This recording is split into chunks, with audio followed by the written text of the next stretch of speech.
Hola chicos, bienvenidos a mi canal.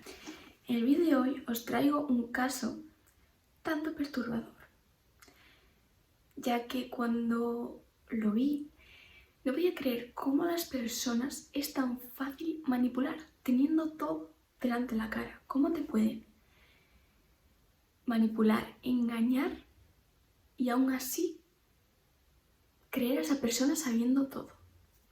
Pues este caso de hoy está lleno de eso y además de aliens. Y no es una película de ciencia ficción, sino que esto pasó en realidad. Así que, empecemos.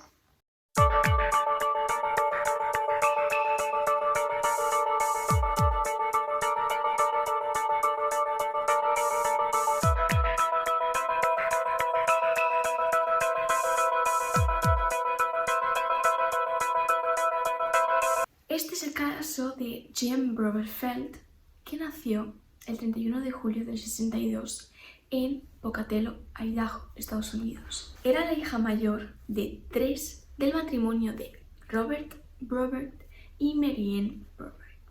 Más adelante me referiré al padre como Bob. Ambos eran miembros de la iglesia mormona de su barrio. Bob era el propietario de una floristería y Marianne era ama de casa. Su familia se podría considerar como familia tradicional estadounidense. Estaba muy unida, todos sus miembros se querían muchísimo y anteponían a la familia ante todo. Jen era una niña extrovertida, sociable, le gustaba hacer muchos amigos y como su padre la llamaba Torbellino. Le encantaba jugar con sus hermanas y Susan, Karen, la consideraban como un ejemplo a seguir. Si hablamos del barrio donde vivían, era un barrio tranquilo, la gente muy amigable y que era pequeña y era como una pequeña gran familia. Los mismos brothers decían que era un lugar tan tranquilo que podías dejar la puerta abierta de la casa y no pasaría absolutamente nada. Anteriormente dije que Marianne y Bob eran miembros de una iglesia mormona de su barrio. Marianne era corista en esa iglesia y una vez en la misa que estaban celebrando en la iglesia, Marianne conoció al segundo protagonista de esta historia.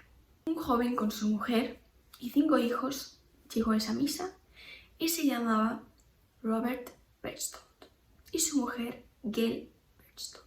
Desde ese momento, las dos familias comenzaron a hicieron un clic y empezaron a tener una amistad, se podría decir, de mejores amigos. Bergstrom tenía una personalidad tan efervescente, maravillosa, halagaba a todos que era imposible que cayese mal a alguien. En esa comunidad no había nadie que dijese que era mala persona. Poco después, las niñas empezaron a llamarlo B, que es como me referiré a él en adelante. La familia Brobert siempre encontraba cestas de fruta con mensajes cariñosos de parte de los Bergstrom.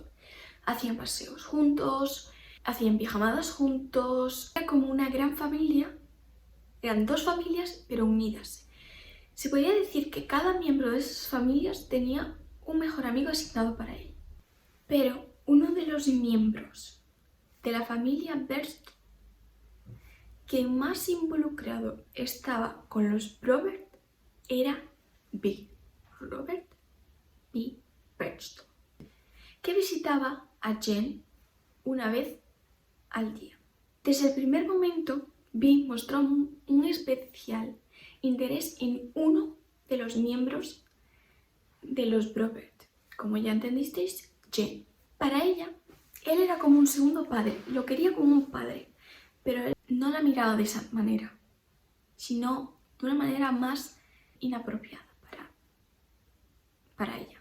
Vi le traía regalos a Jen, decía que la quería, hasta incluso le decía que la amaba. Le sacaba fotos, le daba regalos y en alguna ocasión llegó a decir que Jen le había traído una luz especial a su vida. Y empezó a llamarla de un modo muy cariñoso como Dolly, muñequita. Con el tiempo, tanto interés de Vi hacia Jen empezó a causarle como... le parecía extraño a los padres de por qué Vi tenía tanto interés, tantas ganas de estar con Jen, siendo un hombre adulto. Aunque ninguno dijo nada ni hizo nada. Le pareció extraño, pero tampoco pusieron atención a eso. Y en mi opinión, yo creo que es donde sonó la primera alarma. Pero los padres se confiaron y no hicieron nada. Para Jen, los sentimientos de Vi, lo que mostraba Vi hacia ella, era normal. Como era una niña de 12 años, que lo que quería es que le diesen atención. Además, teniendo 2 hermanas, yo creo que es comprensible que la atención de ser un hijo único a tener hermanos no es la misma. A cualquier niño le encanta la atención, el decir que la quieres, los regalos, y obviamente Jen no era la excepción. Y aquí llega el día, se puede decir, uno de los días más importantes en esta historia, el 17 de octubre de 1974. El día 17 de octubre, Vi llama a Mary Jane diciendo que quería llevar a Jen a las cataratas a montar a caballo. La madre se mostró bastante en desacuerdo, ya que esa tarde Jen tenía clases de piano. Entonces Vi propuso que la recogería después de las clases de piano y se irían a montar a caballo. Jen estaba muy emocionada, como cualquier niño estaría a su edad, y le suplicó mucho a su madre, que al final cedió, pero le puso la condición de que llegasen antes de la hora de la cena. Y como Vi prometió, recogió a Jen después de las clases de piano e iniciaron el rumbo hacia las cataratas.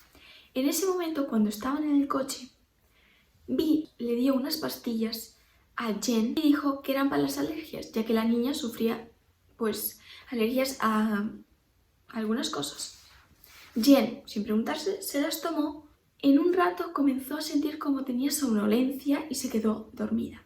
Ya habían pasado varias horas y se acercaba la hora de la cena.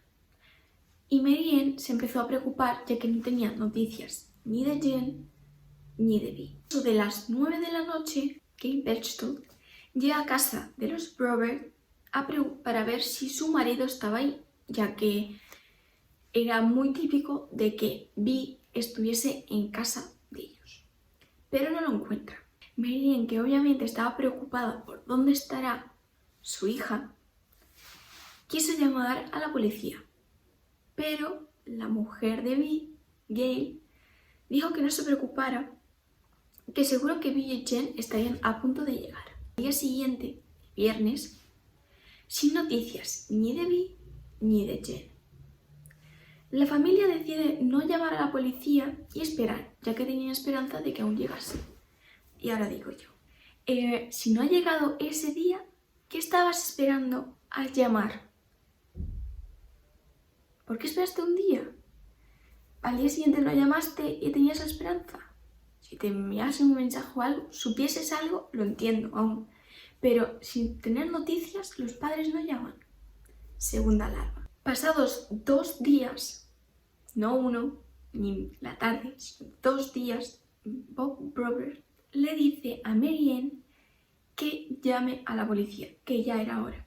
Mary Ann llama a la policía, pero como era un sábado, dicen que la oficina no abre hasta el lunes. Y que si era un caso muy urgente, que llame a la oficina de Butte, Montana. Pero no lo hizo, ya que pensó que ¿para qué iba a molestar a las autoridades si tampoco era nada importante? Si no era nada importante, tu hija ha desaparecido, no tienes contacto con ella, pero no es importante llamar a la policía. Pete Wells, que es uno de los agentes del FBI encargados de este caso, recibe una llamada en su oficina. Deciden ir a la casa de Robert a interrogar a los padres y a preguntar qué es lo que pasó, los detalles y a investigar. Tras la investigación y a preguntar a la familia, tanto a la vez y a los vecinos, ven que todos tienen la imagen de Berchtold como de un hombre familiar, cariñoso, sociable, es un miembro de iglesia, es empresario, es amigo de todos. Nadie ni siquiera puede imaginar que él estaría involucrado en el secuestro de alguien o que hiciese algo mal. Aunque habían pasado 5 días desde la desaparición de su hija, los Brothers seguían pensando que no ha pasado nada, que está bien. Vi no podía hacer absolutamente nada malo con su hija. Los agentes del FBI fueron a hablar también con Gail Berchtold, la mujer de Vi, que después de interrogarla les dijo que ellos tenían en propiedad una autocaravana en un almacén. Los agentes fueron a ese almacén y vieron que la autocaravana no estaba en su sitio, por lo que empezaron a sospechar aún más de Vi. Después de varios días les llegó una información de que habían encontrado el coche que utilizaba Vi, que era un Ford, en el parque estatal Register Rock. Las policías habían encontrado las puertas del coche abiertas, las ventanas rotas, las llaves en el coche y en la ventanilla del conductor había sangre. Pero el caso aquí es que las ventanas estaban rotas desde dentro. Es decir, si te secuestran, lo más lógico sería que el que te secuestre te la rompa desde fuera. Pero en este caso no, está desde dentro, por lo que los agentes empezaron a sospechar de que Vi tomó a Jen por la fuerza, la metió en la autocaravana y se fueron. Además de encontrar esas evidencias, encontraron pisadas y marcas de los neumáticos de la autocaravana cerca del coche. Tras esto, la policía decide cerrar las fronteras con Canadá y con México. Pero pasaban semanas y días y no había noticias ni de Vi ni de Jen. Y la policía no sabía qué hacer. Antes de continuar con el caso, hablemos un poco más del segundo protagonista, que es Robert Berchtold. Vi había crecido en una granja con su padrastro, su madre y sus hermanos. Desde pequeño, Vi era excluido de su familia, ya que no lo consideraban parte de ella, y vivía en el establo donde fue asado por los empleados de la misma. Cuando tenía 12-13 años, su madre enfermó gravemente, por lo que tuvo que cuidar a su hermana de tan solo 6 años, de la que intentó abusar de ella. Más adelante hubo 2 casos con otras 2 niñas que también lo intentó, y la familia, al enterarse de eso, cortó completamente los lazos con él. Tiempo después de eso, Vi conoce a la familia Broberg, se hizo amigo con ellos y, como dije antes, ganó su confianza, y todo eso era parte de su macabro plan, que era separar a Jen de su familia. Poco a poco empezó a hacer cosas que separaban. Por ejemplo, Jen dormía en la misma habitación que su hermana Karen. Desde niña siempre tenía la idea de cuando crezcamos tendremos cada una su habitación. Entonces, como Vi tenía una empresa de muebles, construyó una pared para separar a Karen de Jen y así poder estar a solas por las noches con Jen. Como dije antes, las 2 familias hacían muchas cosas en común. Entonces, una de esas cosas eran las pijamadas. Suena un poco extraño como un hombre de 30, 40 años pueda hacer pijamadas con niños de 12, 9, 10 años y que los padres lo vean bien y que quede a dormir con ellos. Pues en una de estas fiestas, Vi se quedó dormido con Jen. Y por la noche Jen se despertó con una sensación. Tenía como la ropa interior bajada.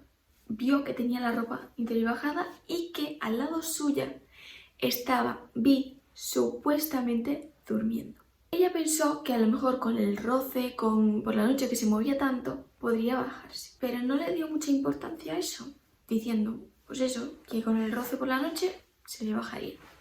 Y como ya dije antes, Vi tenía un plan de separar la familia de los Brobert, sobre todo a Jen de la familia, porque la quería solo para él. Y para completar su plan, la mejor manera para separar a una hija de la familia es a través de sus padres, ya que estaban muy unidos, era una familia muy unida. Vi empezó a seducir a Mary.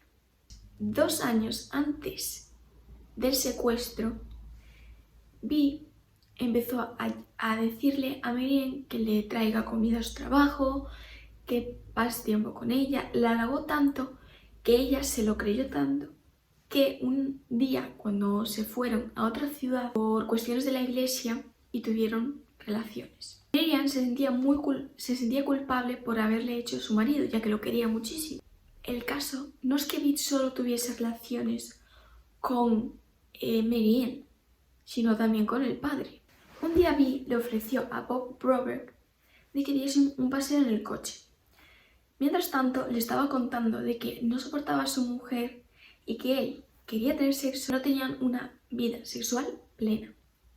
Vi se encontraba muy excitado de lo que Bob se dio cuenta y le dijo que le echara una mano. Lo que Bob dudó, pero al final aceptó. Las investigaciones de los agentes continuaron y llegaron a investigar que en enero de 1974 la Iglesia de los Santos de los Últimos Días reprendió a Berstu por intentar involucrarse con otra niña. Vi estuvo yendo a un terapeuta, pero aparte de eso, también fue a un psicólogo para que le ayudase con su obsesión enfermiza con Jen. Cuando Vi volvió, les contó a Mary Ann y a Bob que estuvo tratándose por el abuso que sufrió de pequeño con su tía y que parte de su terapia era dormir con las niñas escuchando unos audios. A los padres le pareció extraño, pero pensaron, ya que es su terapia y lo necesita, que lo haga. Vi dormía con Jen en la misma cama mientras escuchaba las cintas que su psicólogo le dio. Y para que Jen no se despertase durante esas noches, le daba unas pastillas que supuestamente eran de alergia, pero eran para dormir. Los padres de Jen le dejaron dormir 4 veces a la semana durante 6 meses, hasta el día que Broberg secuestró a Jen. Volviendo a las investigaciones de los agentes del FBI, se dieron cuenta al psicólogo que visitaba Vi le habían quitado la licencia. Y si escuchas las cintas que escuchaba Vi, se puede notar que son un poco perturbadoras, ya que como que incitan un poco a que su enfermedad, su mente enferma, siga haciendo esas cosas. Volviendo al día del secuestro de Jen, el 17 de octubre del 74, recordemos que Jen se había tomado unas pastillas y que todo el trayecto dormida. Después de mucho tiempo, Jen se despertó en una cama, en un lugar, en la autocaravana obviamente, pero ella no sabía dónde estaba y sintió como que sus muñecas y sus tobillos estaban atados y que no podía moverse. A la vez que al lado de ella había como una cajita desde donde salía un audio. Esa voz no parecía humana, sino como distorsionada, parecía que alguien estaba hablando, pero que no era una persona. Esta voz provenía de los aliens, que se llamaban Zeta y Cetra. Le dijeron a Jen que ella tenía parte de alien y parte humana, es decir, que su madre era humana, pero que su padre no era su padre, sino que tenía un padre biológico en un país alienígena y que tenían una misión muy importante que podría salvar su planeta. La misión consistía en que debía encontrar una pareja de sexo masculino y antes de los 16 años tendría que tener un bebé que salvaría ese planeta. ¿Cómo te quedas? mirándolo así y pensándolo, dices, ¿cómo una persona así se puede creer toda esta historia? Contando con la época en la que vivían, que no había mucha información como ahora en el 2024, y con la tecnología que había, y una niña de 12 años que que acaba de despertar en un lugar atada, sin saber nada, y una voz que te dice eso, creo que te lo puedes creer. Los aliens también le dijeron que en caso de no cumplir esta misión, se llevarían a su hermana Susan, ya que ella también tenía parte alienígena, para que cumpliese la misión. Los aliens le dijeron que fuese a la parte trasera de la autocaravana, donde se encontraría a su pareja, con la que tendría que cumplir la misión. Y esa pareja, como obviamente se podría deducir, es Vi. Jen fue a la parte de atrás de la autocaravana y se encontró a Vi inconsciente, que después de sacudirlo, él despertó. Cuando Vi despierta, le cuenta a Jen que mientras iban por el camino, él sintió como una luz blanca le rodeó y el coche empezó a vibrar, por lo que entendió que le habían abducido.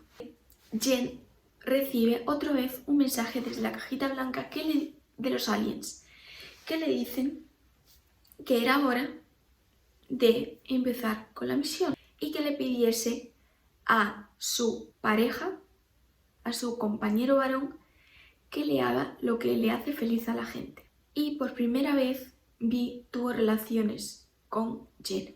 Esto duró bastante tiempo hasta que Vi decide llevarlo al siguiente nivel, por lo que decide irse a México, ya que en México la edad legal para casarse en ese momento eran 12 años. ¿Y qué pasa? Se casa. Llega el 20 de noviembre de 1974.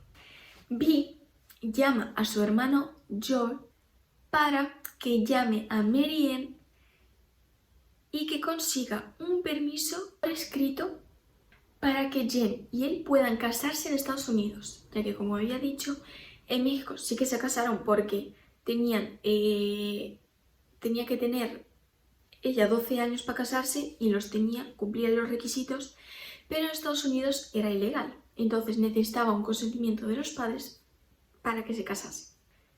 Pero lo que Vi no sabía es que su hermano colaboraba con el FBI, entonces le pincharon el teléfono y rastrearon la llamada hasta Mazatlán, México, donde se encontraban Jen y Vi. Vi fue arrestado en la prisión de México con Jen, pero a Jen la tenían como en una habitación aparte. Vi, desesperado por ver a Jen, convenció a un guardia dándole su anillo de oro para que la trajese.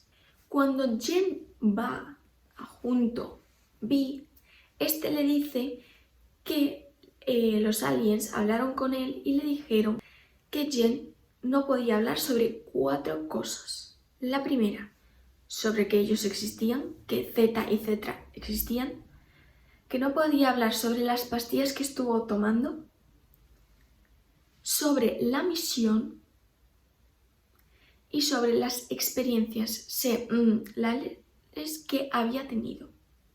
Vi también le dice a Jen que no puede tener ningún contacto con otro hombre, ni siquiera con su padre. De lo contrario, su hermana Karen se quedaría ciega, a su hermana Susan se la llevarían y a su padre lo eliminarían. Y ella quedaría evaporizada. Hay que tener en cuenta que Jen tenía 12 años, estaba en una situación que no comprendía, que existen los aliens, que alguien le está hablando de que va a matar a toda su familia y que a su persona querida, a la que quiere como un segundo padre, lo tienen arrestado. Yo creo que en su cabeza no lo asimilaba bien. Una vez Vi en la cárcel, la familia Probert estaba unida otra vez. Pero en Jen sí que había un pequeño cambio por lo que le dijo Vi con su padre. Ya no era la misma relación. Todos podían volver supuestamente a la normalidad. Pero Jen no se podía quitar de la cabeza la misión ni a Vi. Los padres, por suerte, pudieron anular el matrimonio de Jen y de Vi, mientras Vi fue trasladado a Pocatello y lo condenaron a cargos de secuestro. Al mismo tiempo, pues tras el secuestro, Marianne y Bob llevaron a su hijo al médico para que la examinase. Y el médico les dijo que no había síntomas de que sufriese abuso. Lo que no sabían los padres es que Vi sí que tuvo relaciones con la niña, pero con extrema cautela, y fue muy meticuloso para que no tuviera signos o que los médicos no podían constatar de que sí que tuvo un abuso. Jen volvió al colegio y aparentemente parecía estar todo bien, ser la misma, pero en su mente no era así. Ella no era así. Poco a poco la familia fue notando que Jen estaba más nerviosa, más inquieta, más distante con ellos, en especial con su padre, como dije antes. Porque, como dijo Vi, no podía tener ningún contacto con ningún otro hombre, ni siquiera su padre. Los días pasaban, todo parecía volver a la normalidad, hasta que un día, en vísperas de Navidad, la mujer de Vi, Gail Berchtold, fue a casa de los Brobeck para que retirasen los cargos contra su marido. O si no, ella sacaría los trapos sucios que tenían Marianne y Bob con su marido. Por miedo a que esto se revelase, retiraron los cargos diciendo que a su hija no se llevaron contra su voluntad ni a la fuerza, ni tampoco estuvo retenida. Que Vi sí tenía permiso para llevarse a Jen. Aquí me cuestiono dos cosas. Por mucho miedo que tengas a que te saquen los trapos sucios o separarte de tu marido o lo que sea, tu hija está lo primero. Han secuestrado a tu hija. Han hecho todo eso y aún le sigues creyendo que no le va a pasar nada malo. Que para que no te caiga esa imagen de vuestra familia ideal. Y otra cuestión es la mujer. ¿Sabía todo eso? Es lo que yo me he planteado muchas veces. ¿Sabía ella todo lo que estaba haciendo su marido? ¿O no? Si sabía lo de que pasó con Marianne y con Bob, podía saber también lo otro. Tras salir de la cárcel, Berchtold se mudó a Ogden, Utah, para trabajar con su hermano Joel, de vender coches. Y como dijo su hermano, pues era un vendedor nato. Hizo muchísimas ventas, era el mejor. Durante ese momento continuaba visitando a Jen en su casa y le enviaba cartas de amor a los que ella respondía con el mismo amor. Jen estaba enamoradísima de él y quería que se casasen. Hasta le dijo a su madre: yo quiero estar con Vi, quiero casarme con él y quiero tener hijos con él. Aquí llegamos a la primavera de 1975. Vi llama a Marianne constantemente y empezó a seducirla otra vez. En su cabeza otra vez el plan de seducir a Marianne, separar y obtener a Jen. Marianne y Vi tuvieron otra aventura más, en la cual ella se enamoró de él, hasta el punto de fugarse con él. En ese momento en el que ella está con Vi, se fue de casa, dejó a sus hijos y a su marido, Vi llama a Bob y le cuenta todo, la aventura que tuvo con la mujer, tal. Y Bob decide divorciarse.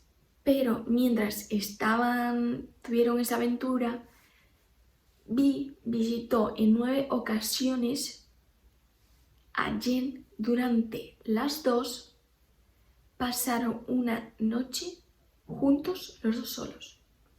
Después de secuestrar a tu hija, después de todo, dejas que él duerma con tu hija y la visite.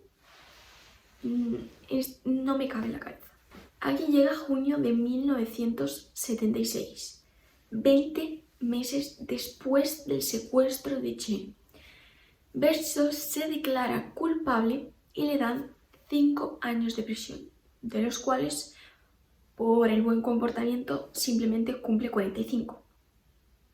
Otra cuestión, la justicia. Debería presentarse en la cárcel en un plazo de 3 meses, es decir, a él lo condenan a 5 días, lo reducen a 5 años, lo reducen a 45 días y su sentencia no entra en vigor, no empieza hasta que pasen 3 meses. Para ese momento, antes de esos 3 meses, Vi se muda de Pocatello y se compra un centro de juegos en Jackson Hole, Wyoming. Y Jen, que aún quería estar con Vi, le suplica a sus padres que le dejen trabajar durante el verano ahí. Los padres dudaron, pero al final aceptaron. Es decir, la madre lo puso en el avión y la envió ahí. Jen se quedó 2 semanas en Jackson Hole con Vi a solas. Durante ese tiempo vivieron en la autocaravana y siguieron con la misión. Joe vio como su hermano, durante el momento en el que estuvo con Jen, eran muy felices los dos y nunca había visto que su hermano estuviese tan feliz nunca en su vida. Tras pasar esas 2 semanas, era la hora en que Jen tenía que volver a casa. Vi no estaba, que digamos, muy contento con la idea. Jen volvió a casa, pero ya no era la misma. La situación era aún peor que cuando volvió de Mazatlán. Ella estaba nerviosa, rechistaba, se peleaba con todo, estaba muy ausente. El padre la calificó como hueca, como que no era ella misma. Y Vi llamaba amenazando a la familia para que Jen volviese con él. El 10 de agosto de 1976, la familia se despertó como todas las mañanas y el padre tocaba el piano, pues era costumbre para despertar a las niñas, pero en este caso Jen no aparecía. Se dieron cuenta que ella se había escapado y tras revisar su habitación vieron una carta donde ponía: queridos Bob y Marianne, no me dejáis hacer lo correcto, así que haré lo que está mal. Me voy sin Vi y no pienso volver hasta que me aceptéis tal y como soy. No puedo aceptar vuestra religión ni vuestra moral de mierda. Solo quiero ser yo y tener a Vi. Por favor, antes que todos nos destruyamos, dejadme ir. Jen. Esa carta no parecía escrita por ella. Y esa misma tarde, Vi llama a la familia preguntando dónde está Jen, porque le había llamado y ha dicho que se había escapado de casa y que no iba a contar dónde estaba ella, no le quería decir dónde estaba. La familia Brover, después de eso, esperó 2 semanas para llamar a la policía. Pete Wells, que era uno de los agentes encargados del caso, sabía que esta vez Vi también tenía algo que ver con el secuestro, con la desaparición de Jen. Así es como llegamos a 1 de septiembre, que es cuando Vi ingresa en la cárcel. Jen ya llevaba 3 semanas desaparecida. Por el buen comportamiento, otra vez a Vi solo le tuvieron en la cárcel 10 días. Tras salir de la cárcel, Vi se mudó a Salt Lake City para vivir en su autocaravana. Desde ese momento, la policía no sabe ni de Jen ni de él. Desaparecieron. Pero Vi no paraba de llamar llorando a Marianne, preguntando dónde estaba Jen, que no sabía nada de ella. Le había llamado en una ocasión a Jen que esta le dijo que se estaba prostituyendo y que estaba viviendo en la calle y tomando estupefacientes. Y aquí llegamos a noviembre de 1976.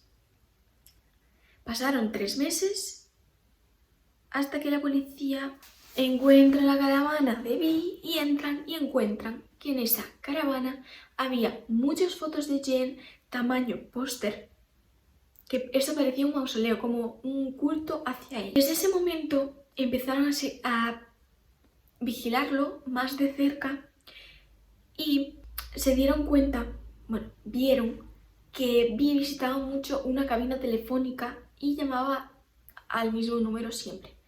Rastrearon esa llamada y vieron que esa llamada era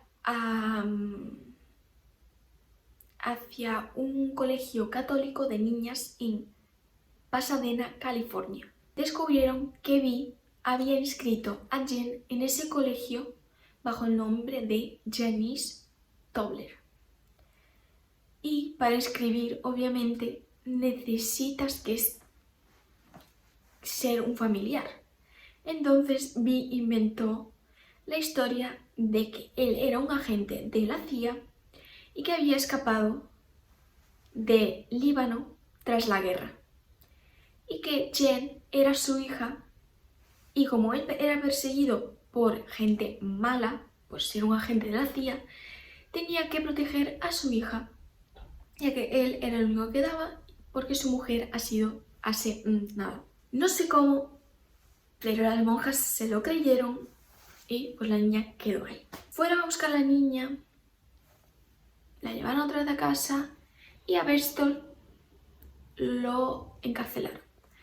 Una investigación había concluido que Vi había contratado a 2 compañeros de celda que les prometió $1000 a cada uno mensuales para incendiar la floristería de los Probert. Estos 2 hombres aceptaron, luego fueron capturados, encarcelados, mientras que a Vi lo llevaron en junio de 1977 a un sanatorio mental en el que estuvo casi 6 meses. El tiempo pasaba, Jen crecía, estaba a punto de cumplir los 16 años y el contacto con Vi ya no era el mismo, estaba como ya olvidado, ya no había tanta comunicación entre ellos.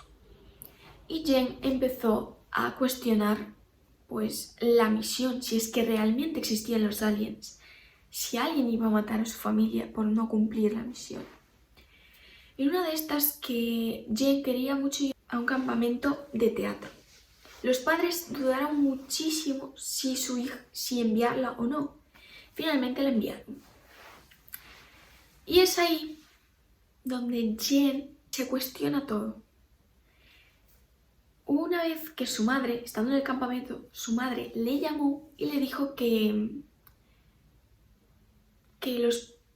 le pasaba algo a los perros, que estaba mal. Entonces Jen se puso muy nerviosa y dijo que yo no quiero estar aquí, tengo que irme de este campamento. Pero con su preocupación se fue a dormir y al día siguiente la madre le llamó y le dijo que los perros estaban bien. En ese momento, en la cabeza de Jen le hizo como un clic, diciendo, mi padre está bien, mi hermana está bien, no está ciega, yo estoy bien, todo está bien. En ese momento se dio cuenta de que todo lo que le dijo Vi era mentira.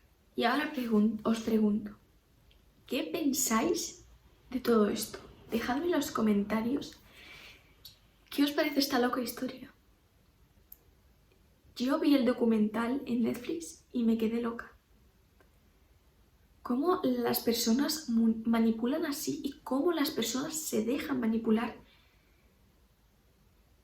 y puedes anteponer lo que piense la gente de ti, en el caso de la madre y el padre, de los encuentros que tuvieron, a la salud, a la vida de tu hija. Ponedme en los comentarios qué pensáis. Y hasta la próxima.